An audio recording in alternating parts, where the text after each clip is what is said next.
Game Up. They make a thirst-quenching adult beverage with a special blend of electrolytes. Comes in 4 great flavors: fruit punch, orange, lemon, lime, and grape. That's right, guys. Low carb, only 110 calories. Get yourself some Game Up. What's going on around the ring? Not a lot to talk about, but I think one thing very big to talk about first is Dana White getting involved in the boxing business. It's official. Yeah, he's joining with the Saudis, Turkey. He's been making all these great boxing matches that, it's kind of brought boxing back along with the YouTube thing, but actually seeing the fights we want to see. So now the UFC's getting involved with that. Dana talked about that Zuffa boxing thing that didn't really pan out, but now they're into it. So he has stated like the UFC guys are not going to be involved. This is legit, like just boxing. We'll see what happens. He says a lot of things, but he's a promoter. So I mean, yeah, I wouldn't rule anything out, but I would say it's not going to be regular. Yeah, we'll see. But interesting. They're talking about kind of bringing boxing to that UFC model, basically a monopoly, getting rid of like all the belts, having the one thing,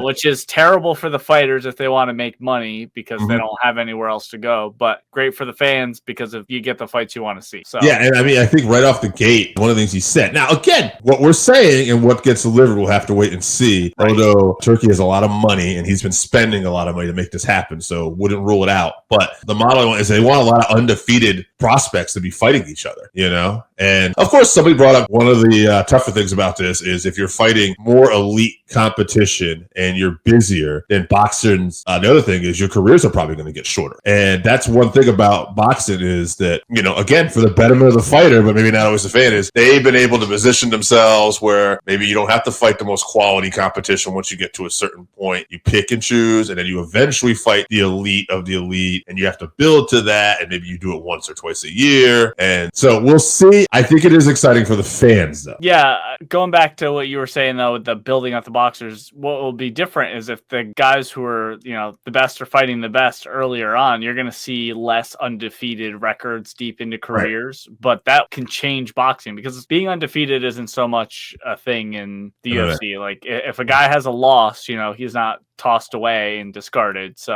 like they are in boxing. So that's a good thing. That would be a good change. Not necessarily. That's why people avoided those really hard fights, until the very end of their career, because if they lost, that's basically the end, which in this situation it wouldn't be going forward. So so I like that model. So we'll see. One more thing around the ring. Let's talk about ESPN Plus. And man, a lot of people struggled being able to order this pay-per-view. You did not have this issue. I had some other means that night, but we had a friend who did. And what a mess. It really makes me think, I hope they get out of ESPN Plus business soon. Yeah, not good for ESPN for negotiating a new contract, that's for sure. So one more step in the direction of hopefully Netflix, probably Netflix with WWE being on there. We've talked about it many times, but one less streaming service for me to pay for would be fantastic. You could have WWE, you could have UFC, and we could even have like this boxing venture all on there right now, which would, TKO really be in the driver's seat in a lot of ways, especially with a vehicle like Netflix for all that too. What I don't want to happen though is like what the NFL does, where they have some games on Amazon Prime and they have some games on NBC and some games on USA or whatever, Fox and stuff. If that happens to UFC, I'm out. If I have to have like 10 streaming services to watch it, I'm out. Sorry, this podcast is done, Dave, or you're on your own. I can't do it anymore. I just refuse to be. This stuff's too expensive as it is. So I agree. I could go down a rabbit hole about that recently. That's some toenail clippers I bought, but that's another point. What did it cost $13 for this shit?